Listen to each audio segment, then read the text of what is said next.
But big NFL news this weekend, DRS. Justin Fields.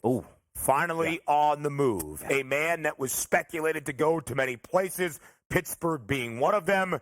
The return is the interesting thing here. Justin Fields traded from the Bears to the Pittsburgh Steelers for a 6th-round pick. Conditionally, it could become a 4th-rounder for the Bears franchise if Justin Fields plays 51% of the snaps in 2024. But just a 6th-rounder in return for Justin Fields. What did you make of the trade package or lack thereof that Chicago received? My head's spinning a little bit here on this because, about let's just say a month ago when it was pretty apparent that the Bears were going to select number 1 overall. They weren't going to trade that pick. And as much as most people say, keep Fields and take that number 1 overall. No, you're not going to do that because no general manager will be able to survive Caleb Williams going to another franchise and winning 3 Super Bowls over a 10-year period, and the Chicago Bears would be still left out in the cold. That wasn't going to happen. Having said that, I thought there was a legitimate chance when we had a couple trade destinations saying, you know what, I don't think he's going to get a true number 1. But one of those, hey, we'll trade him to you for maybe a 2 and a 4. If he does play well, maybe that 2 and a 4 turns into a 1. But the trade market certainly dried up for the Chicago Bears. And I don't think they panicked. This is just the NFL being honest the same way we were, saying to ourselves,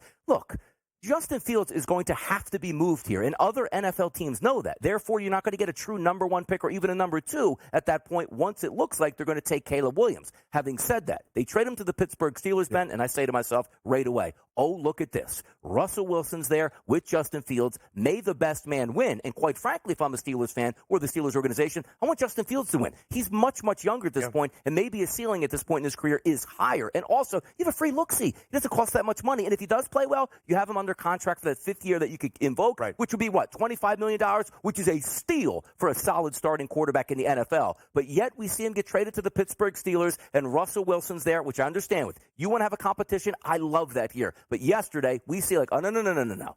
That's not going to happen. It's going to be Russell Wilson, and Fields is going to back him up. So then my head starts spinning, Ben, once again. Yeah, it is really interesting how Pittsburgh is going to make those determinations already. But when Russ signed with Pittsburgh just a week ago, there was a thought he would be in a quarterback competition alongside Kenny Pickett and Mason Rudolph.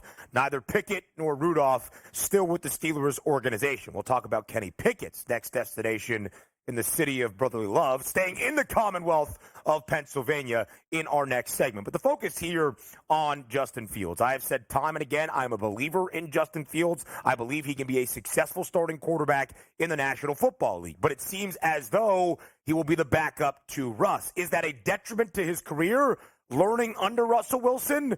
We shall see. But it is interesting as well when you look at the contract for Justin Fields. He will enter his 4th year in the NFL. He was the 11th overall pick in that opening round back in 2021. The Steelers have to determine this offseason before 2024 begins if they're going to pick up that 5th-year option on his rookie deal to keep him on those rookie contract numbers.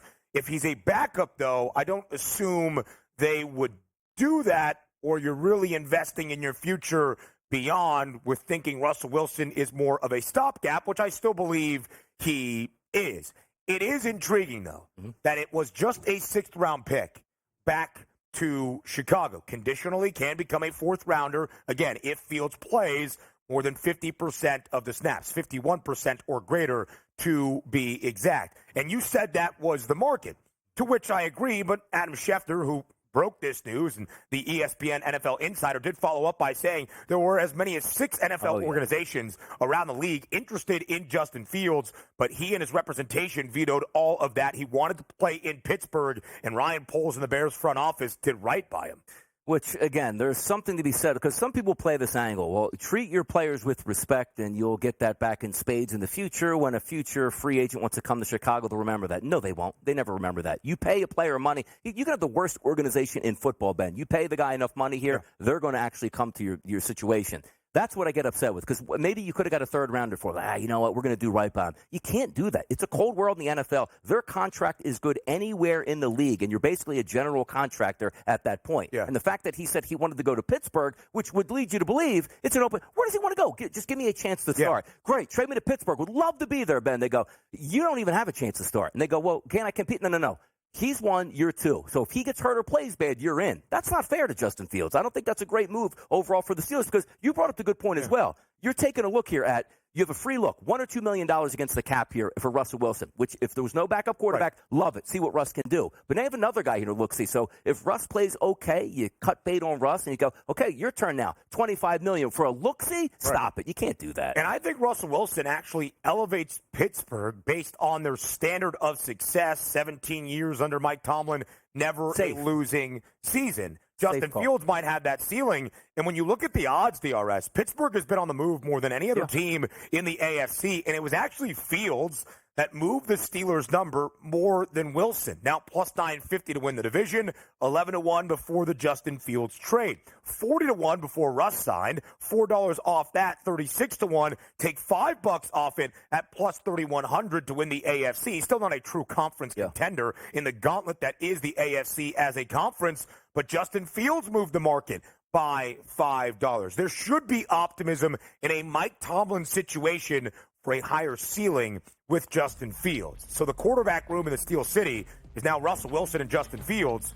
Where'd Kenny Pickett go? Oh, to Philadelphia. We'll talk about it up next. So the trade that we all expected at a certain point this offseason has now happened. The Pittsburgh Steelers acquire Justin Fields from the Chicago Bears. In return, the Bears get a 2025 sixth-round pick that can become a fourth-rounder if Fields plays 51% of the snaps for the Steelers next season. But all indications out of the Steel City is Russell Wilson is the guy, so Justin Fields get ready to hold the clipboard and learn behind Russ. But now that Chicago has made its final determination, they are holding on to that number 1 overall pick. And as we have always said, the caveat, DRS, it didn't need to be the Bears selecting first overall for Caleb Williams to cash a minus 2,000 ticket to be the first overall pick. But with Chicago holding on to 1, needing a quarterback, it's even clearer what they are going to do, and it has moved the market even more so. Caleb Williams, now a minus 5,000 favorite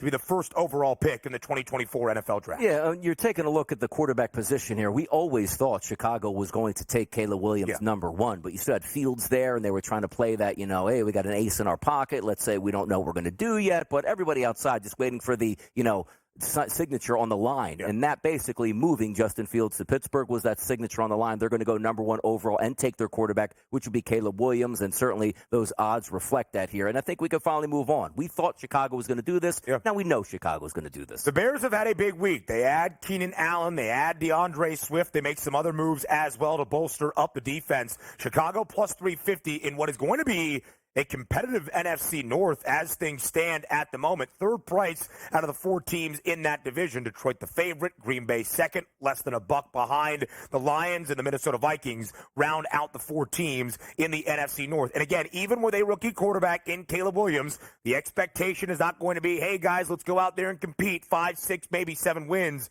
It's an above 500 record and playoff contention well into December. So the reason that Justin Fields maybe was in the market once again for the Pittsburgh Steelers was because of the first move of the weekend. The Steelers send Kenny Pickett to the Philadelphia Eagles. After they signed Russell Wilson, Kenny Pickett reportedly not all that pleased with that move. He wanted a fresh start. He stays in the Commonwealth of Pennsylvania, but makes the trip from Pittsburgh to Philadelphia. He will be slotted in DRS as the backup QB for Jalen Hurts. If the Eagles think they're going to do big things, they need a competent backup quarterback. And what that usually means is the guy's played some decent football over the past 2 seasons. And even if he didn't put up too many statistics, he's been in situations, felt the pressure, been in the huddle, and certainly wants to come to it if the Eagles need a victory, let's say week 12, because Jalen Hurts has a concussion at this point. But let's also be serious about the Pittsburgh Steelers.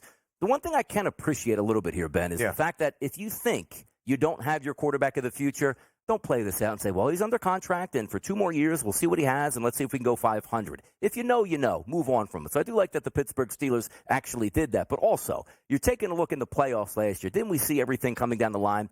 If you're the franchise guy for a football team, let's just say, Kenny Pickett lost his throwing hand, Ben. He didn't even have a hand at this point. They go, you know what? We're going to design a game plan. We're going to hand off with the other hand, and we'll see how it goes because you're our franchise guy. They didn't let him start in that playoff game. Told you everything you needed to know, and then Russell Wilson came to town, and they started to say, well, you know what? We're going to battle it out, Kenny versus Russ, and very quickly it was they're not battling anything. So Kenny Pickett, rightfully so, goes, look, I don't care if I'm a backup somewhere else. I don't care if I'm even starting. I just have to get outside of Pittsburgh, and maybe Philadelphia's that clean start where you rehab him for a year or two. If you need him, he comes in, goes 2-1 in 3-game stretch, and away he goes with maybe a chance to be a starter for another organization next year. But the one thing we do know is Kenny Pickett was the odd man out in Pittsburgh right away, and it just surprised me that it even took this long to remove him from the equation. So it's all a conversation and value and what is returned, right? Because we saw it for Justin Fields, the 11th overall pick in 2021, only a 6th rounder back. Kenny Pickett was the 20th overall pick, the only quarterback taken in the first round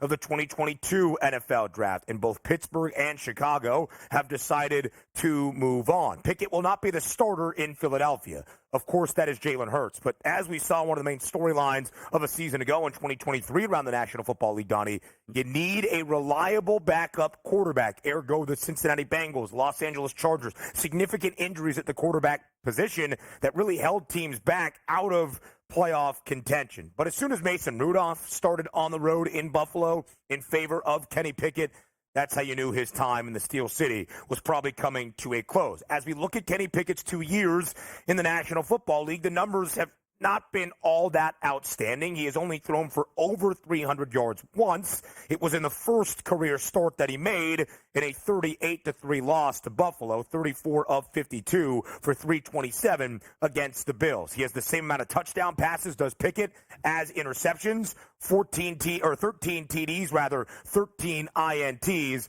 It'll be interesting to see what Kenny Pickett does, if anything, in Philadelphia. But again, if you are the Eagles and you are bolstering your roster once again to be a contender in the NFC, adding a reliable quarterback who still has some upside in Kenny Pickett is a smart move by Howie Roseman and the Birds front office. Exactly. You can use that as an investment as well, because if you flip him for more than you actually traded him for, that's a win in your book, and you got hopefully some quality backup play. But also, you bring up a good point in today's NFL, which is so much different than when I was growing up in the 80s and early 90s. More of a statue in the pocket, which means if you got the concussion, were they really checking for it all that much, which they do now? And secondarily, if you have like a hamstring injury or a banged-up knee, it's not that big a deal if you're not a running quarterback. But in today's day and age, the Lamar Jacksons, the Jalen Hurts, the Josh Allens, if you're talking about a game where if you get a concussion, you're probably not playing the next week. That's massive to try to hold on. Or if you have a hamstring injury, you tweak it, you're down 3 weeks here. Give me a competent backup quarterback that can go 2-1, at least hold the fort until that quarterback comes back. So more than ever, you're seeing teams that think they can win a championship getting a good backup quarterback, because it's no longer, oh, we lost our quarterback. Well, granted, if you lose him for 9 weeks here, you're not going to make the playoffs anyway. Right. But 2 to 3 games a season, invaluable, Ben. And that helped the Philadelphia Eagles when Gardner Minshew stepped in when they made that run to a Super Bowl 57, 2 seasons ago. There are 4 teams in the NFC in terms of those conference championship odds at a plus 750 number or shorter, including Philadelphia, plus 750. San Francisco, the favorites, at plus 240, less than half of even the Lions at a 6-1 number, and the Cowboys at plus 650. So now that free agency has really come and gone, still some names out there that can be signed to contracts. We also didn't talk about Aaron Donald, who retired after we were off the airwaves on Friday. 10 years, all with the Rams organization. First ballot Hall of Famer to Canton, Ohio, to say the least. 3-time Defensive Player of the Year in the National Football League. The next big event, DRS, is the 2024 NFL Draft. In just over a month, April 25th is that first round. 26th, day 2, that's rounds 2 and 3. The 27th is day number 3, rounds 4 through 7 in the Motor City. We showed you Caleb Williams, now a minus 5,000 favorite to go first overall to the Chicago Bears. Jaden Daniels, now a minus 155 favorite to be the second overall pick. That's swapped with Drake May. May is the favorite now in minus money, minus 135 to go third overall. The Commanders have the second overall selection, the Patriots the third. J.J. McCarthy, as we start to see some numbers move, is a quarterback in this draft cycle that is highly touted and highly regarded, despite what the numbers might tell you from his days in Ann Arbor. Minnesota is now an odds-on favorite. This market even moving on this Monday morning. It's minus 105 now for the Vikings to take J.J. McCarthy, despite Sam Darnold being in Minneapolis after Kirk Cousins goes to Atlanta. It looks as though the odds makers and the general consensus is, Donnie, Minnesota's next quarterback for the future is J.J. McCarthy. And maybe even have to trade up to get him. Can't stick at 11 here. You get that extra ammunition with that second first-round pick, so you can jump into that maybe top 5, top 6, or maybe even top 3 to actually get J.J. McCarthy. We see this on a year-to-year basis. basis. And also, maybe he didn't see it coming from the college football season because we're always about statistics here. But this guy won a national championship at Michigan, and everybody that talks about him, he's got the arm strength. If we needed him to throw for 350 yards a week, he could have done that. But for the betterment of the team, this is the way we had to move forward to win a national championship. Now, we'll see if everything is proved true and how high he goes, or these are smoke screens out here. But typically when the money moves, it's usually not a smoke screen here. There is a lot of love for JJ going in that top 5 probably. The Vikes currently have the 11th overall pick. The New York Giants draft 6th overall. The Chargers, Jim Harbaugh, JJ's former head coach at Michigan, have the 5th overall pick. There is a thought that Minnesota might have to move all the way up to number 5 overall to get JJ. It's plus 450 on the FanDuel Sportsbook.